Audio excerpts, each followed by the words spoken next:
Hi అండి. అందరూ ఎలా ఉన్నారు? నేనైతే చాలా బాగున్నాను. మీరందరూ కూడా బాగుండాలని మనస్ఫూర్తిగా కోరుకుంటున్నానండి. మంచి రొటీన్ వ్లాగ్‌తో మీ ముందుకైతే వచ్చేసానండి. ఈరోజు నేనైతే ధనియాల పౌడర్ ఏ విధంగా చేస్తాను, గరం మసాలా ఏ విధంగా చేస్తానో చూపిస్తానండి. అలానే నేనెప్పుడు కూడా ప్రెషర్ కుక్కర్‌లో పప్పు ప్రిపేర్ చేస్తానండి. ఈసారి ప్రెషర్ కుక్కర్‌లో కాకుండా అమ్మమ్మలు చేసేలాగా నేనైతే ప్రిపేర్ చేశానండి. పప్పు అయితే చాలా టేస్టీగా వచ్చింది.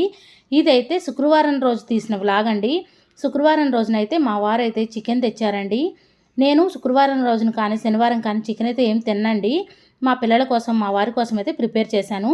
నేను గురువారం రోజు సాయంత్రం అయితే వాకింగ్ చేద్దామని పైకైతే వెళ్ళానండి. వాతావరణం చూసారా ఎంత చల్లగా ఉందో. వర్షం కూడా పడిందండి. వాతావరణం బాగుందని పైనైతే తీశాను. కొంచెం వీడియో అయితే తీశానండి. మా హౌస్కి బ్యాక్ సైడ్లో అయితే టెంపుల్ ఉందని చెప్పాను కదండి. టెంపుల్ చూసారా ఎంత పచ్చగా ఉందో చెట్లతో. చెట్లు అయితే వర్షం పడేటప్పుడు భలే అందంగా ఉంటాయి కదా. ఈ టెంపుల్ అయితే చాలా పెద్దదండి. నేనైతే వాకింగ్ చేసుకుంటూ లొకేషన్ బాగుందని కొంచెం వీడియో అయితే తీశానండి. మా పిల్లలు కూడా ఆడుకుంటున్నారు. మా పిల్లల్ని చూస్తూ నేనైతే వాకింగ్ చేసుకుంటూ ఉన్నానండి. కొంచెం వీడియో అయితే తీశాను. ఇక్కడ ఒక పెద్ద కాలువ ఉంటుందండి. వాటర్ అయితే వెళ్తూ ఉంటాయి. మొక్కలైతే భలే ఉంటాయండి. మన మైండ్ ఎంత పీస్ఫుల్గా ఉంటుందో. ఇక్కడ చూసారా వర్షం అయితే ఇప్పుడే స్టార్ట్ అయ్యిందండి. చిన్న చిన్న సినుకులు పడుతూ ఉన్నాయి. ఇక్కడ వాకింగ్ చేసే వాళ్ళందరూ కిందకి వెళ్ళిపోతూ ఉన్నారు. మా పిల్లలు అయితే ఆడుతూ ఉన్నారండి. మా పిల్లలు కొద్దిసేపు వర్షంలో ఉంటాం మమ్మీ అంటే రాని రాని ఎంత పిలిచినా రావట్లేదండి. సరే ఇంకా పెద్ద వర్షం కాదు కదా ఆడుకోండిలే అని చిన్న వీడియో అయితే తీశానండి. మా పిల్లలు కొద్దిసేపు అయితే ఆడుకున్నారు. తర్వాత అయితే వర్షం ఫుల్గా పడిపోయిందండి. తర్వాత కిందకు వచ్చేసి కొన్ని బట్టలు అయితే ఉన్నాయి. బట్టలు అయితే మడత పెట్టేశానండి. మా పిల్లల కోసం అయితే దోశలేసి పెట్టాను. వర్షం పడుతుంది కదా వాళ్ళకి వేడివేడిగా ఏదైనా తినాలనిపిస్తుంది అంటే దోసపిండి ఉందండి. వేడిగా దోశలు అయితే వేసి పెట్టాను. దోశలు అయితే తినేసారండి. తర్వాత ఒక బెడ్రూమ్ అయితే సర్దేశాను. ఇదైతే మార్నింగ్ తీసిన వ్లాగ్ అండి. నిన్న నైటే అంట్లన్నీ క్లీన్ చేసి పెట్టుకున్నాను.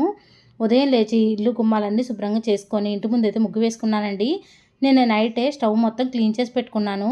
అంట్లన్నీ క్లీన్ చేశాను కదండి. ఆ అంట్లన్నీ సర్దేశాను. ఉదయం లేచిన తర్వాత ఇల్లంతా చూడండి ఎంత నీట్గా ఉందో. మాప్ కూడా పెట్టానండి. శుక్రవారం రోజైతే ఇది. ఆ తర్వాత అంట్లన్నీ సర్దాలండి. ఇంకా సర్దలేదు. కొన్ని మెంతులు అలానే సియా సీడ్స్ అయితే నానబెట్టేశారండి. అవి బ్రష్ చేయంగానే తాగేస్తారు మా వారైతే. నేను కూడా తాగుతానండి. సియా సీడ్స్ తాగితే వెయిట్ లాస్ అవుతారండి. నేనైతే బ్రష్ చేసుకొని హాట్ వాటర్ అయితే తాగేశాను. ఆ తర్వాత అయితే ఈ సియా సీడ్స్ కూడా తాగేశానండి. నేను మెంతుల వాటర్ నేనైతే తాగను. మెంతుల వాటర్ తాగితే ఆరోగ్యానికి అయితే చాలా మంచిదండి. కానీ కొంచెం వేడి చేస్తుంది. మెంతుల వాటర్ తాగినప్పుడు మజ్జిగ అయితే తాగాలండి. నేను ఈసారి సరుకులకు వెళ్ళడం లేట్ అయిందండి. సోప్స్ అన్నీ అయిపోయాయి. నా దగ్గర సబీనా పౌడర్ ఉంటే సబీనా పౌడర్తోనే అంట్లన్నీ క్లీన్ చేసుకుంటున్నానండి. తర్వాత ఇక్కడైతే నేను ఆర్గానిక్ షుగర్ అయితే వాడతామండి. మేము షుగర్ ఎక్కువగా యూజ్ చేయము. అందుకని ఆర్గానిక్ షుగరే తీసుకొస్తామండి. ఆర్గానిక్ షుగర్ అంటే బెల్లం స్మెల్ వస్తుందండి. అయితే అంత తీపి అయితే ఉండదు. మేమైతే ఇదే వాడుతూ ఉంటాము.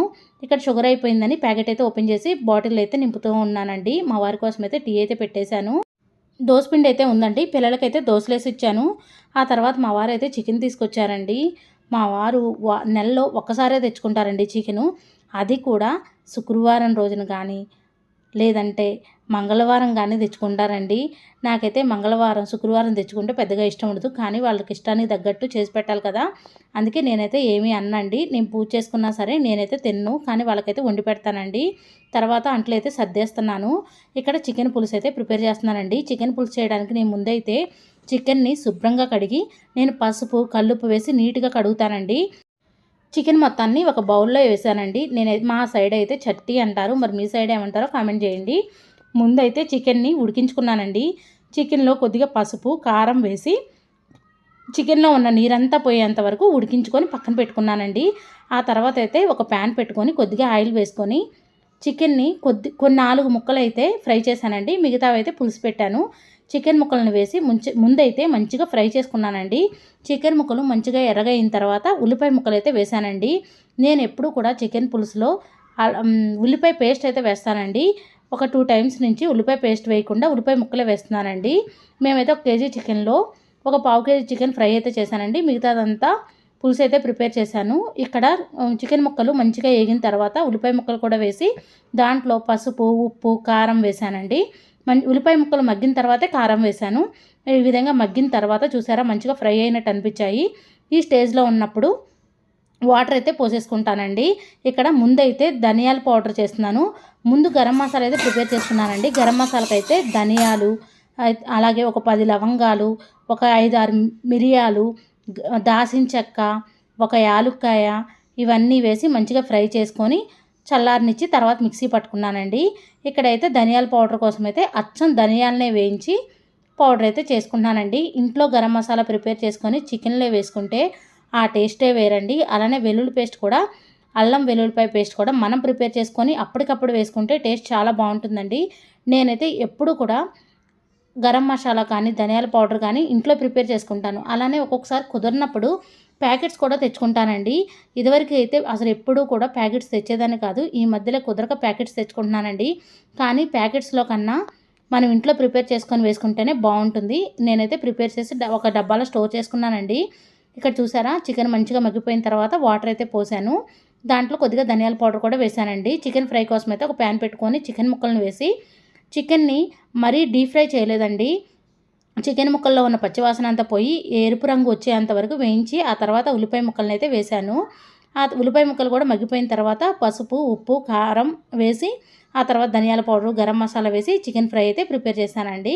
ఇక్కడ నేను ధనియాల పౌడరు అలానే గరం మసాలా ప్రిపేర్ చేశాను అని చెప్పాను కదండి. అవన్నీ ఒక స్టోరేజ్ కంటైనర్స్లో స్టోర్ చేసుకున్నానండి. తర్వాత మా వారి కోసం అయితే కొర్రలన్నం అయితే ప్రిపేర్ చేశాను. అలానే వైట్ రైస్ కూడా ప్రిపేర్ చేశానండి. ఇవన్నీ ప్రిపేర్ చేసేసరికి చూడండి స్టవ్ మొత్తం ఎంత ఎంత చిరాకు అయిపోయిందో. అన్నం పొంగొచ్చేటప్పుడు నేనైతే అన్నాన్ని వార్చుతానండి. పొంగొచ్చేటప్పుడు కిందకు అంటూ ఉంటుంది కదా, అన్నం మెతుకులు పడ్డాయి. మేమైతే లంచ్ చేసామండి. ఆ తర్వాత అయితే మిగిలిన కర్రీని ఒక బౌల్లోకి అయితే ట్రాన్స్ఫర్ చేశాను. చికెన్ ఫ్రై అయితే కొంచెం మిగిలింది, అలానే పులుసు కూడా మిగిలిందండి. ఆ తర్వాత అంట్లన్నీ నీట్గా క్లీన్ చేసి పెట్టుకున్నాను. ఆ తర్వాత అయితే నేనైతే చికెన్ తినలేదండి. శుక్రవారం అని కాదు, నాకు అసలు చికెన్ పెద్దగా నచ్చదండి, నేను తిన్ను. నేనైతే మామిడికాయ కారం వేసుకొని తినేసాను. అందుకని నేను స్నానం చేసిన తర్వాత అయితే సాయంత్రం టైంలో దేవుడి సామాన్లు క్లీన్ చేసుకోవచ్చని ఈ విధంగా పెట్టుకున్నానండి. ఈ వ్లాగ్లో అయితే శుక్రవారం రోజు, శనివారం రోజు తీసిన వ్లాగ్ అండి. శనివారం రోజున ఉదయాన్నే అయితే నేను ముందుగా దేవుడి సామాన్లన్నీ బయట పెట్టేశానండి. ఈరోజు నేనైతే పప్పు, దోసకాయ టమాటా ప్రిపేర్ చేశానండి. టేస్ట్ అయితే సూపర్ ఉందండి. ఎప్పుడు కూడా ప్రెషర్ కుక్కర్లోనే ప్రిపేర్ చేస్తూ ఉంటాను. శనివారం రోజున ఉదయం లేవగానే నాకైతే బాగా చిరాకు వచ్చిందండి. ఎందుకంటే ప్రెషర్ కుక్కర్ది రబ్బర్ మా పిల్లలు ఎక్కడ పడేశారో కనిపించలేదండి. సరే మా అత్తగారు పప్పు చేస్తే టేస్ట్ అయితే చాలా బాగుంటుందండి, ఆ విధంగా ట్రై చేద్దామని ఇలా ఒక చెట్టులో అయితే పప్పుని శుభ్రంగా కడిగి వాటర్ పోసి సిమ్లో పెట్టి అలా ఉంచేసానండి. సిమ్లో పెట్టి ఇళ్ళన్నీ గుమ్మాలన్నీ శుభ్రం చేసుకున్నాను. తర్వాత పూజ కూడా కంప్లీట్ చేసుకున్నానండి. నా పూజ కంప్లీట్ అయ్యేసరికి పప్పు అయితే మంచిగా ఉడికిందండి. పప్పు మొత్తం ఉడికిపోయిన తర్వాతే దోసకాయ ముక్కలు, టమాటా ముక్కలు, పచ్చిమిరపకాయ ముక్కలు అయితే వేశాను. పసుపు కూడా వేసి తర్వాత కొంచెం కారం కూడా వేసి ఉప్పు కూడా వేసి మంచిగా దగ్గరకు వచ్చేంత వరకు పప్పుని ఉడికించుకున్నానండి. పప్పు మంచిగా ఉడికిపోయిన తర్వాత పప్పుని ఈ విధంగా మెత్తగా మెదుపుకున్నాను. తర్వాత అయితే పప్పుని తాలింపు పెట్టానండి. కొంచెం నేను చింతపండు కూడా వేశాను. మామూలుగా చింతపండు వేయకపోతే పప్పు తాలింపు పెట్టిన తర్వాత చల్లారిన తర్వాత ఒక 2 నిమ్మకాయలని రసం తీసి ఆ రసాన్ని కలిపిన టేస్ట్ అయితే చాలా బాగుంటుందండి. ఇక్కడ వాటర్ అయితే తక్కువగా ఉంది కదా, మెత్తగా అయితే పప్పు అంతా మెదిపేశాను. పప్పుని అయితే మెదిపేసి పక్కన ఉంచానండి. ఒక 2 కాకరకాయలు అయితే ఉన్నాయి, మొన్న ఫ్రై చేశానని చెప్పాను కదా, ఆ 2 కాకరకాయలను కూడా చిన్న చిన్న ముక్కలుగా కట్ చేసి ఫ్రై అయితే ప్రిపేర్ చేశానండి. ఇంకొక సైడ్ అయితే అన్నం పెట్టాను. ఇంకో సైడ్ అయితే ఒక ప్యాన్ పెట్టుకొని కొద్దిగా వాటర్ వేడి చేస్తున్నానండి. ఎందుకంటే పప్పు ఎనిపిన తర్వాత గట్టిగా ఉంది కదా, వేడి నీళ్ళు పోసి మనకి ఎంత జారుగా కావాలా, పల్చగా కావాలా, ఎలా కావాలో అలా వాటర్ కలుపుకోవాలండి. వాటర్ అయితే కలిపేసి తాలింపు అయితే పెట్టేశానండి. పప్పు అయితే టేస్ట్ చాలా బాగుందండి. నిమ్మకాయ పిండుకోండి ఇంకా బాగుంటుంది, చింతపండు వేసినా ఇంకా బాగుంటుందండి. నేనైతే చింతపండు వేశాను, నిమ్మకాయనే వేసుకోవచ్చు. నా పప్పు అయితే రెడీ అయిపోయిందండి. మనం ఇప్పుడైతే ప్రెషర్ కుక్కర్లో 10 నిమిషాల్లో ప్రిపేర్ చేసుకుంటున్నాం కదా. ఇదివరకు రోజుల్లో అయితే కట్టెల పొయ్యి మీద ఇలా బౌల్లోనే పప్పు ప్రిపేర్ చేసేవాళ్ళు కదా. టేస్ట్ అయితే చాలా బాగుండేది. మేము ఊరు వెళ్ళినప్పుడు ప్రెషర్ కుక్కర్ వాడమండి. మా అత్తగారింటి దగ్గర అయితే మా అత్తయ్య అయితే ఈ విధంగా బౌల్లోనే ప్రిపేర్ చేస్తారు. ఆ టేస్ట్ అయితే నేను ఎన్నిసార్లు వండినా ఆ టేస్ట్ అయితే రాదండి. కానీ ఈరోజైతే టేస్ట్ సూపర్ ఉందండి. పప్పు ప్రిపేర్ చేసిన తర్వాత స్టవ్ మొత్తం క్లీన్ చేసి పెట్టుకున్నానండి. తర్వాత ఇక్కడ కుండలో వాటర్ పడుతున్నానండి. కుండలో వాటర్ పడదామంటే వాటర్ మొత్తం బయటకు వచ్చేస్తున్నాయి. అయితే కుండ అయితే పగిలిపోయిందండి. పైనుంచి బట్టలు అయితే తీసుకొచ్చాను, బట్టలు కూడా మడత పెట్టేశానండి. బట్టలు మడతేసి అలమరలో అయితే నీట్గా సర్దేశానండి. మధ్యాహ్నం టైంలో అయితే అందరం కలిసి భోజనం అయితే చేసాము. భోజనం చేసిన తర్వాత అంట్లన్నీ అప్పటికప్పుడే క్లీన్ చేసి పెట్టుకున్నానండి. శనివారం కదా, ఈరోజు మేమైతే సాయంత్రం టైంలో టిఫినే చేస్తామండి. నార్మల్గా మేము ప్రతిరోజు కూడా టిఫినే చేస్తాము. శనివారం అయితే కంపల్సరీగా టిఫినే చేస్తామండి. ఈవినింగ్ టిఫిన్ చేయడానికి ఏమీ లేదు. ఇంకా ఈవినింగ్ టైంలో అయితే ఈరోజు అయితే బయట తెచ్చుకున్నామండి. బయటే తెచ్చుకొని తినేసాము. మీలో ఎంతమంది ఈరోజు నేను పప్పు ప్రిపేర్ చేసిన విధంగా ప్రిపేర్ చేస్తారో కామెంట్ చేయండి. ఇప్పుడున్న రోజుల్లో అయితే టైము ఉండట్లేదు, అలానే గ్యాస్ కూడా సేవ్ అవుతుందని ప్రెషర్ కుక్కర్లోనే పెట్టుకుంటున్నాం కదా. ఎంతైనా మామూలుగా స్టవ్ మీద బౌల్ పెట్టి చేసుకుంటేనే పప్పు టేస్ట్ బాగుంటుందండి. ప్రెషర్ కుక్కర్లో చేసిన టేస్ట్ బాగుంటుంది, కానీ ఈ టేస్ట్ అయితే రాదు. ఇదైతే నా ఫ్రైడే సాటర్డే డైలీ రొటీన్ అండి. నా ఈ వీడియో మీకు నచ్చిందని అనుకుంటున్నాను. ఎంతో కొంత యూజ్ అయిందని అనుకుంటున్నాను. నా వీడియో కానీ మీకు నచ్చినట్టయితే లైక్ చేయండి, షేర్ చేయండి, కామెంట్ చేయండి ఫ్రెండ్స్. కొత్తవారు ఎవరైనా మన ఛానల్ చూస్తున్నట్టయితే సబ్స్క్రైబ్ చేసుకోండి. Thank you for watching. Bye అండి.